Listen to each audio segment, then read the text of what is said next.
India England അഞ്ചാമത്തെ ടെസ്റ്റിന്റെ ഫലം എന്താകുമോ എന്നറിയില്ല. ഒരു പക്ഷെ ഇന്ത്യ ജയിക്കുമായിരിക്കും, തോൽക്കുമായിരിക്കും. ഏതായാലും മൂന്നാം ദിനം ഇന്ത്യ ബാറ്റിംഗ് തുടങ്ങാൻ പോകുന്നേ ഉള്ളൂ. ഞാൻ അപ്പോഴാണ് ഈ വീഡിയോ റെക്കോർഡ് ചെയ്യുന്നത്. പക്ഷേ ഇംഗ്ലണ്ടിന്റെ രണ്ടാം ഇന്നിങ്സ് അവസാനിപ്പിച്ചത് മധ്യനിരക്കാരെ അറസ്റ്റ് ചെയ്ത് കയ്യാമം തൂക്കി പവലിയനിലേക്ക് അയച്ച മുഹമ്മദ് സിറാജ് ആണ് എന്റെ താരം, 4 വിക്കറ്റ് എടുത്തുകൊണ്ട്. അത് മാത്രമല്ല, അദ്ദേഹത്തിനൊപ്പം പ്രശംസ പിടിച്ചു വരുത്തിയ മറ്റൊരു താരമുണ്ട്. ആദ്യം നാം ചെണ്ട എന്ന ആദ്യത്തെ ടെസ്റ്റുകളിൽ വിശേഷിപ്പിച്ച പ്രസീദ് കൃഷ്ണ. അദ്ദേഹം അധികം റണ്ണൊന്നും വിട്ടുകൊടുത്തില്ല, പക്ഷെ 4 വിക്കറ്റുകൾ വീഴ്ത്തി. സിറാജിനെ പറ്റി പറയാൻ കൃത്യമായി കാര്യം അതായത് നമ്മളുടെ ഇംഗ്ലണ്ട് ടീം രണ്ടാം ഇന്നിംഗ്സിൽ മികച്ച സ്കോറിലേക്ക് പോയിക്കൊണ്ടിരിക്കുന്നു. India 224 runs എന്തോടത്തുള്ളൂ. 247 റൺസിൽ അവരുടെ ഇന്നിംഗ്സ് അവസാനിപ്പിക്കുവാൻ വേണ്ടി സിറാജ് എടുത്ത പണി ചെറുതൊന്നുമല്ല. മധ്യനിര ബാറ്റർമാരായ ഒലി പോപ്പ്, നമ്മുടെ ജോ റൂട്ട്, ജേക്കബ് ബദൽ എന്നറിയില്ലേ, ഒരു യുവതാരമാണ്, സൂപ്പർ താരമാണ്. ടെസ്റ്റ് 2020 പോലെ കളിക്കുന്നതൊക്കെ മാധ്യമങ്ങളിൽ വാർത്തയുണ്ടായ ഒരു താരമാണ്. പിന്നെ നമ്മുടെ ഹാരി ബ്രൂക്ക്, എണ്ണം പറഞ്ഞ 4 വിക്കറ്റുകൾ. ഇതിനകത്ത് 3 LBW. ഹാരി ബ്രൂക്കിന്റെ സ്റ്റമ്പും തെറിപ്പിച്ച് കളഞ്ഞു. ചെറുത് ബോൾ കണ്ടു കഴിഞ്ഞാൽ ക്ലാസ് ബോൾ. അതായത് പിച്ച് ശരിക്കും കളി കണ്ടു കഴിഞ്ഞാൽ ബൗളിങ്ങിന് അനുകൂലമായ ഒരു പിച്ചാണ്. പക്ഷേ ബോൾ സ്വിങ് ചെയ്തിട്ട് ബാറ്റർമാർക്ക് പ്രതിരോധിക്കാൻ കഴിയുന്നുണ്ടായിരുന്നില്ല. കളി കണ്ടവർക്ക് ഇത് കൃത്യമായി മനസ്സിലാക്കും. അല്ലെങ്കിൽ നിങ്ങൾ പോയി ഹൈലൈറ്റ്സ് ഒന്നും കണ്ടു നോക്കും. ആ 3 LBW എങ്ങനെയാണ് ബോൾ വന്നതെന്ന്, അതായത് ആര് ബാറ്റ് ചെയ്താൽ ഔട്ട് ആവും പോവും.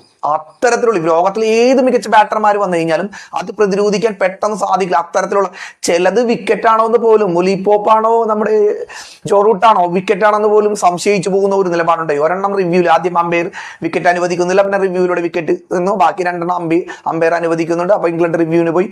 അതായത് ഇംഗ്ലണ്ട് മധ്യനിര ബാറ്റർമാരെ മുഹമ്മദ് സിറാജ് കൃത്യമായി DSP ഫയർ എന്നൊക്കെ പറഞ്ഞ് പത്രക്കാർ എഴുതിയിട്ടുണ്ടെങ്കിൽ അത് ഇത്തവണ സമ്മതിച്ചു കൊടുക്കണം. നമ്മുടെ ജസ്പ്രീത് ബുംറ ഇല്ല. പക്ഷേ എനിക്ക് പേഴ്സണലി എനിക്ക് മുഹമ്മദ് സിറാജിനേക്കാൾ കൂടുതലും ഇഷ്ടമുള്ളത് മുഹമ്മദ് ഷമി എന്നൊരു കളിക്കാരാണ്. ബോട്ടൻ ഗവാസ്കർ ട്രോഫിയിൽ അദ്ദേഹം ഒരു ബുംറയ്ക്ക് സപ്പോർട്ട് കൊടുക്കാൻ സാധിച്ചില്ല. കുറെ എന്തൊക്കെ വിക്കറ്റ് എടുത്തു, അല്ലെങ്കിൽ അഗ്രഷനെ കാണിച്ചു എന്നുള്ളൂ. പക്ഷേ അവർ കൃത്യമായ സപ്പോർട്ട് ഒന്നും കൊടുക്കാൻ പറ്റിയില്ല എന്ന് തന്നെയായിരുന്നു എന്റെ അഭിപ്രായം.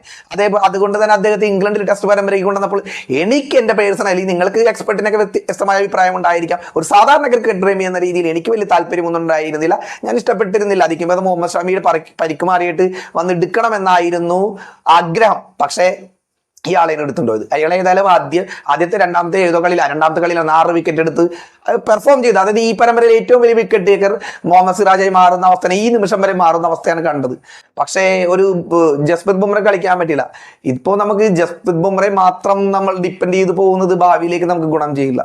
അതായത് ഇന്നലത്തെ പെർഫോമൻസ്, ഓവലിലെ കളി സായിപ്പന്മാർ ജയിക്കുമോ അല്ലെങ്കിൽ ഇന്ത്യക്കാർ ജയിക്കുമോ എന്നറിയില്ല. സത്യത്തിൽ ഇന്ത്യ ജയിച്ചിട്ട് 2-2 പരമ്പര അവസാനിപ്പിച്ചിട്ട് അവന്മാരെ വെല്ലുവിളിച്ച് പോരണമായിരുന്നു. പല കളികളും നമ്മൾ ആദ്യത്തെ കളിയും മൂന്നാമത്തെ കളിയൊക്കെ നമ്മൾ ജയിക്കേണ്ട കളികൾ തന്നെ ആയിരുന്നു. അതായത് ഇന്ത്യയുടെ തീർത്തും പരിചയസമ്പന്നമല്ലാത്ത ഒരു യുവനിര. അപ്പൊ യുവനിര എന്ന് പറയുമ്പോൾ നിങ്ങൾക്ക് തോന്നുന്നുണ്ടാവും പലരും യുവനിര, കരുൺ നായർക്കൊക്കെ 33 വയസ്സൊക്കെ ആയിരുന്നു. പക്ഷേ അന്താരാഷ്ട്ര ക്രിക്കറ്റിനെ സംബന്ധിച്ച് നോക്കുമ്പോൾ അവരൊരു യുവനിരയാണ്. കാര്യം എക്സ്പീരിയൻസ്ഡ് അല്ല, കുറച്ച് പേരുള്ള എക്സ്പീരിയൻസ്, കുറച്ചൊന്നും പറയാൻ പറ്റില്ല, അങ്ങനെ ഒരു കളി മികവുള്ള എക്സ്പീരിയൻസ്. അതായത് ഇത് ഈ ഒരു ടീം ഒരു 3-4 വർഷത്തേക്ക് മാറ്റങ്ങളൊക്കെ വരുത്തിക്കൊണ്ടായത്. അതൊരു സന്തുലിതമായ ഒരു ടീമായിട്ടൊന്നും കൊണ്ടുപോകാൻ പറ്റുന്നില്ല. പല കളിയിലും പലരൊക്കെ എനിക്ക് കളിക്കണം. കൊണ്ടുപോയി കഴിഞ്ഞാൽ നമ്മുടെ രവിശാസ്ത്രി പറഞ്ഞതുപോലെ മികച്ചൊരു ടീമായി വാർത്തെടുക്കാൻ ഒരു പക്ഷേ കഴിയും. ഏതായാലും അവർക്ക് കഴിയുന്ന ബോധ്യത്തുണ്ട്. എന്ന് വെച്ചാൽ experience is the best teacher എന്ന് പറയുന്ന പോലെ എക്സ്പീരിയൻസ് അല്ലേ തീരുമാനിക്കുന്നത്, നമ്മളെ മനസ്സിലാക്കി തരുന്നത് ഇന്നത് ചെയ്യുന്നത്. ശുഭ്മാൻ ഗില്ലൊക്കെ ഒരു മികച്ച ക്യാപ്റ്റനായിട്ട് പറഞ്ഞ ഒരു 2-3 വർഷങ്ങൾക്ക് പിടിക്കും. ഏതായാലും ഇംഗ്ലണ്ടിലെ സായിപ്പന്മാർക്ക് ചൊറിയലും തുടങ്ങിയിട്ടുണ്ട്. അതാണ് ഇത്തരത്തിലുള്ള വീഡിയോ ചെയ്യാൻ കാര്യം. സായിപ്പന്മാർ അമ്പയർമാരടക്കം ഇംഗ്ലണ്ടിന്റെ ടീമാണ്. അതായത് ഇംഗ്ലണ്ട് കളിക്കുന്നത് 13 പേരായിട്ടാണ്. അതൊക്കെ പോട്ടെ, ഏതായാലും ഓവലിൽ നമ്മൾ ജയിക്കട്ടെ എന്ന് പ്രാർത്ഥിക്കുന്നത്. 75 റൺസിന് 2 വിക്കറ്റ് ആയിട്ടാണ് കളി തുടങ്ങുന്നത്. ഏതായാലും ഞാൻ ഈ വീഡിയോ അപ്ലോഡ് ചെയ്യുമ്പോഴേക്കും കളി ഏകദേശം ആയിട്ടുണ്ടാകും. പക്ഷേ DSP ആണെന്ന് എനിക്ക് തോന്നിയ ഒരു കുറെ നാളുകൾക്ക് തോന്നിയ ഒരു മത്സരമാണ്. അദ്ദേഹം 6 വിക്കറ്റ് എടുത്തപ്പോഴും എനിക്ക് തോന്നിയിരുന്നില്ല. അല്ലെങ്കിൽ ഇംഗ്ലണ്ട് ബാറ്റർമാർ ഇന്ന് ബാറ്റ് ചെയ്താണ് എന്നാണ് എനിക്ക് തോന്നുന്നത്. അപ്പോൾ നാടൻ വാർത്തകളുമായി, ക്രിക്കറ്റ് വാർത്തകളുമായി നിങ്ങളുടെ മുൻപിൽ എത്തുമെന്ന് പറഞ്ഞുകൊണ്ട് അടുത്ത വീഡിയോയിൽ കാണാം. തീർച്ചയായും ആരോഗ്യകരമായ കമന്റുകൾ പ്രതീക്ഷിക്കുന്നു, അല്ലാത്ത കമന്റുകൾ ഇടരുത് എന്ന് നിങ്ങളോട് അഭ്യർത്ഥിക്കുന്നു. അപ്പോൾ ശരി, അടുത്ത വീഡിയോയിൽ കാണുന്നതുവരെ എല്ലാവർക്കും ബൈ. കഴിയുമെങ്കിൽ സബ്സ്ക്രൈബ് ചെയ്യുക, ഇല്ലെങ്കിൽ വേണ്ട എന്ന് പറഞ്ഞുകൊണ്ട് നിർത്തുന്നു. ബൈ.